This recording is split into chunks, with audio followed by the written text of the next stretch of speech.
Japonię uważa się za kraj uprzejmości, czystości i porządku.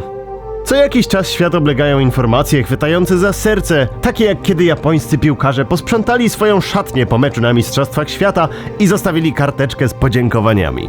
Ale jak jest naprawdę? Czy Japonia to faktycznie kraj, w którym wszystko jest zawsze posprzątane i nigdy nie ma żadnego śmiecia na ulicy?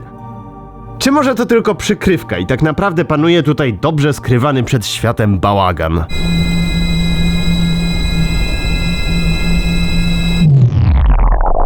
Cześć, ja się nazywam Krzysztof Gonciarz i zapraszam na pierwszy odcinek serii Wiem czym oddycham, w którym opowiem wam o Japonii przez pryzmat czystości powietrza, porządku i szeroko pojętej ekologii.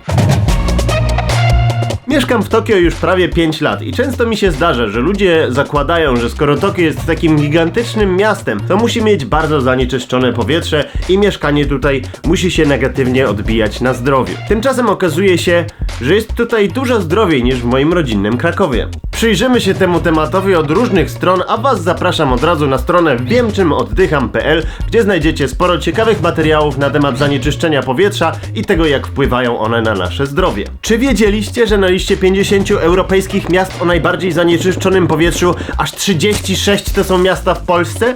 Masakra. To jest temat, którego nie można ignorować i trzeba się nim zajmować w Polsce. A ja się nim zajmę w Japonii, żeby pokazać jakieś pozytywne przykłady i ciekawe rozwiązania. Więc przejdźmy do Japonii.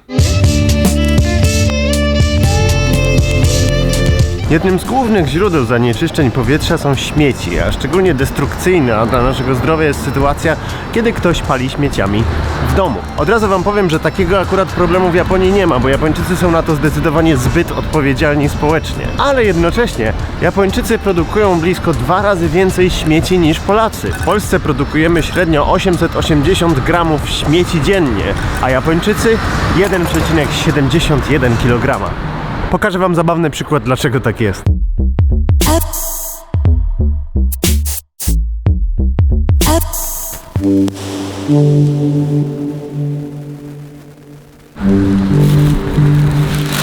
Zrobiłem takie średnie zakupy.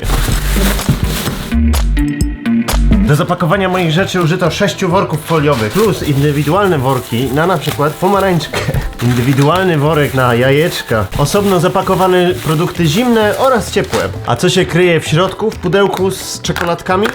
Pomniejsze opakowania na pomniejsze czekoladki. No tak, najlepiej do opakowania na słodycze dać opakowanie na słodycze. Trochę tutaj dramatyzuję, ale fakt faktem, że Japończycy mają hopla na punkcie ładnych opakowań i im lepszy sklep, tym więcej warstw opakowań ci da i tym bardziej nie wiadomo, co z tym wszystkim robić. Będąc w Japonii najlepiej jest sobie wyrobić nawyk zatrzymania sprzedawcy i powiedzenia mu, że nie potrzebujesz torebki. Jednorazowe drewniane pałeczki. Tego Japonia zużywa masakrycznie dużo każdego dnia. Prawda na temat Japonii jest taka, że jest ona w całości bardzo starannie wysprzątana przez cały czas. I nieważne, czy mówimy o dworcu, czy o parku miejskim, czy o ulicy, generalnie śmieci tutaj nie ma. A dziwne jest przy tym to, że nie ma tu śmieci i nie ma tu koszów na śmieci również. Kosze na śmieci zniknęły z Japonii w połowie lat 90. w wyniku zamachu terrorystycznego, dokonanego przez sektę Aum Shinrikyo, która wykorzystała właśnie kosze na śmieci w tokijskim metrze do przechowywania bomb chemicznych. 20 marca 1995 roku w zamachu zginęło 12 osób, a 5000 zostało rannych. Japończycy byli przerażeni własną bezbronnością, a z koszy na śmieci zrobiono coś w rodzaju symbolicznego kozła ofiarnego. Śmietniki od tego momentu uważane były za niebezpieczne i sprzyjające terroryzmowi, więc zostały zlikwidowane z przestrzeni publicznej. W praktyce oznacza to, że jak sobie coś kupimy w japońskim sklepie spożywczym, to musimy to już ze sobą nosić, aż nie znajdziemy kosza na śmieci, a koszy na śmieci praktycznie nigdzie nie ma. Właśnie są w sklepach typu kombini, takich jak 7-Eleven i tak dalej, oraz przy automatach z napojami, czyli Jidon Hanbaiki. Taki rygorystyczny obieg materii naprawdę zmienia sposób myślenia. Jak się porusza po mieście, to czasem zdarza ci się pomyśleć, nie kupię czegoś, bo nie będzie gdzie wyrzucić opakowania. A w Polsce mi się nigdy nie zdarzyło mieć takiej myśli. W Japonii problem śmieci, podobnie jak każdy inny zachodni wynalazek, pojawił się dopiero w okresie restauracji Meiji w drugiej połowie XIX wieku i był z grubsza ignorowany aż do lat po II wojnie światowej, kiedy to pozbawiona swego zamorskiego imperium Japonia zaczęła widzieć problem ograniczonych zasobów naturalnych. W 1971 roku powołane zostało japońskie Ministerstwo Ochrony Środowiska, a najważniejsze reformy zostały wprowadzone w życie dopiero w latach 90. Japonia wprowadziła politykę 3 R: Reduce, Reuse, Recycle. Ograniczenia, ponownego wykorzystania i recyklingu. Koncepcja ta łączyła się z japońską ideologią Mottai-nai, które to słowo to takie babcine powiedzonko na bycie marnotrawnym. Szkoda, żeby się marnowało. Lepiej jest używać rzeczy dłużej, tak żeby się nie marnowały. No a tak wygląda japoński wywóz śmieci w praktyce. Osobne kosze na śmieci na wszystko. Podobno najwydajniejszy jest japoński system używania materiałów po butelkach PET. Podobno aż 90% materiałów potrzebnych do tworzenia nowych butelek PET jest robionych z wykorzystaniem materiałów z recyklingu. Podobno stroje sportowe klubu FC Barcelona robione są z odpadów po butelkach PET japońskich, ale nie wiem, no podobno tak jest. A w ogóle to w Japonii przed wyrzuceniem butelki PET należy zdjąć z niej obwolutę oraz oddzielić korek od reszty.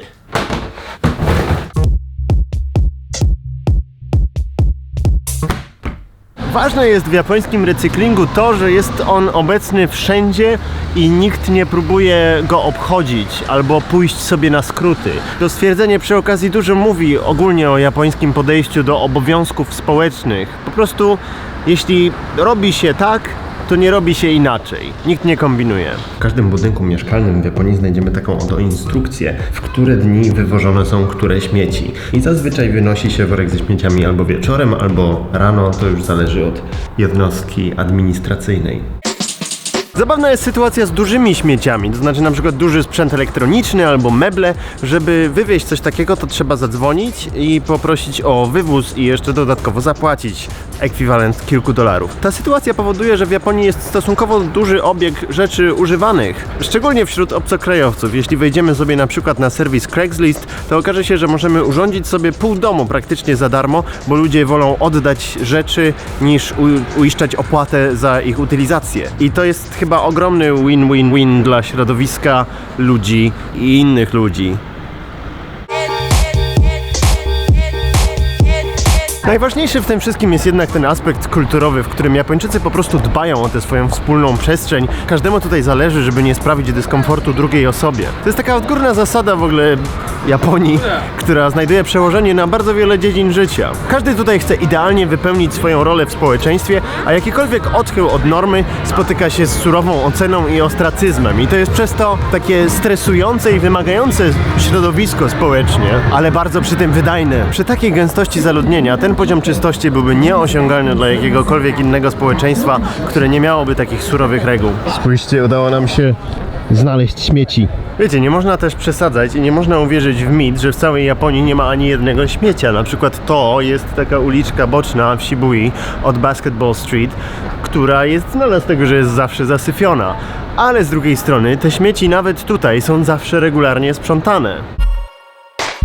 Teraz dokonamy prezentacji czegoś, co się nazywa furoshiki. This is for wrapping things and taking things with you wherever you go. Every girl's Japanese lunchbox is wrapped though. Really? Yes. Wow. That's amazing. Japończycy są uczeni porządku od najmłodszych lat i nawet dzieci w szkołach sprzątają szkołę po sobie. We have cleaning shifts. Every person has to clean at least once a month or once a week. Dużo jest też takich inicjatyw społecznych na zasadzie wolontariatu, na przykład bardzo ogromna impreza halloweenowa co roku jest zazwyczaj sprzątana przez taką obywatelską inicjatywę. Cały ten bajzel tygodniowy został posprzątany z pomocą po prostu obywateli. It's mainly a social thing, especially with younger people these days. I feel like it's just like the social stigma of having to be proper. So people just don't want to be, that person who doesn't keep public spaces clean. My room is like so messy. It's like living in a trash can. But when I go outside, I don't really litter or I keep the places that I'm in clean. It's interesting you said it because this is something I did not want to say, but my experience with Japanese apartments of the Japanese friends that I have is that they're pretty dirty. There's like a Japanese understanding that once something is public, You have to take care of it. But if it's just your space, or if it's something about you as an individual, then you're free to do whatever you want with it. No i też Japonia potrafi nawet sprzątanie wynieść do rangi sztuki. Parę lat temu internet obiegł film promocyjny firmy Tessay, która prezentuje, jak szybko i sprawnie sprzątane są Shinkanseny przez ich ekipy sprzątające. Japończycy ogólnie nigdy nie zostawiają po sobie bałaganu i to nieważne, czy to jest piknik Hanami, gdzie wszyscy są pijani. Like, there's this Japanese mentality. You don't really leave the messes that you've created up to other people solve. So like whatever mess you've created, you have to sort it out yourself. Brak kosza na śmieci nie jest dla nikogo wymówką. Did you explain the word mottainai?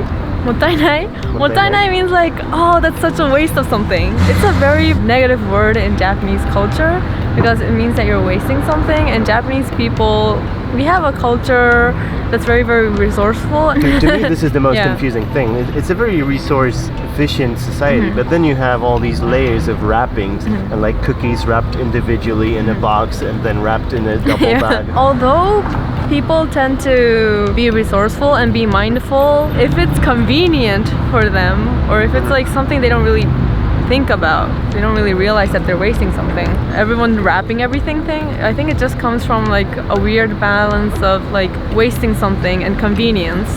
And then, convenience took over. Ever since I was small, my cookies have been individually wrapped. The Japanese social stigma is behind that as well. So the whole idea of snacks being individually wrapped is that you're going to give them to someone. There's like an underlying social stigma that everything is shared by everyone.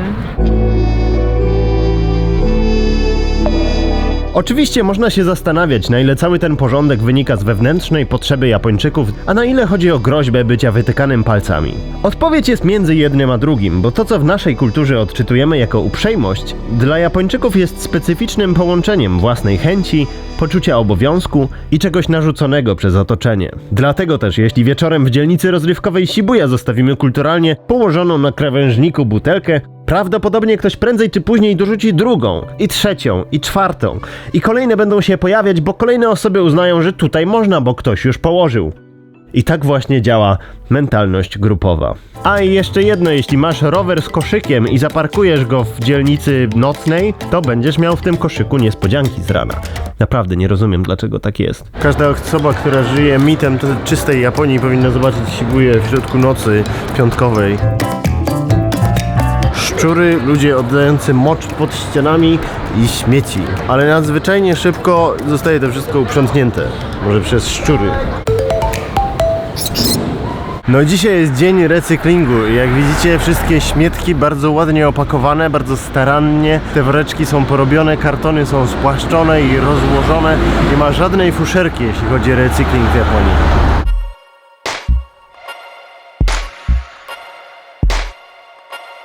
Jak widzicie, możemy się w Polsce dużo nauczyć od Japończyków, jeśli chodzi o zdrowe nawyki w przestrzeni publicznej, które zmierzają do tego, że wszystkim jest lepiej i wszyscy są zdrowsi. Bo w Japonii nikomu by się nie śniło palić śmieciami w piecu, co naraża zdrowie nie tylko twoje i twojej rodziny, ale również osób w twoim bliższym i nawet dalszym otoczeniu. Japończycy zawsze myślą o społeczeństwie i to jest wielka lekcja, którą można wynieść z tego kraju. 6 rano, proszę Państwa, do szczurów rozgrzebujących śmieci dochodzą jeszcze kruki i zaczyna się taka prawdziwa bitwa Pokemonów. W następnym filmie zajmiemy się tematyką smogu i zanieczyszczeń powietrza, a Was jeszcze raz zapraszam na stronę wiemczymoddycham.pl, gdzie trwa również taki konkurs, w którym możecie głosować na miejsca w Polsce, w których powinny według Was zostać zainstalowane czujniki czystości powietrza. Zainstalowanych zostanie aż 100 czujników, więc zagłosujcie na pewno, a ja się z Wami zobaczę za kilka dni. Na razie.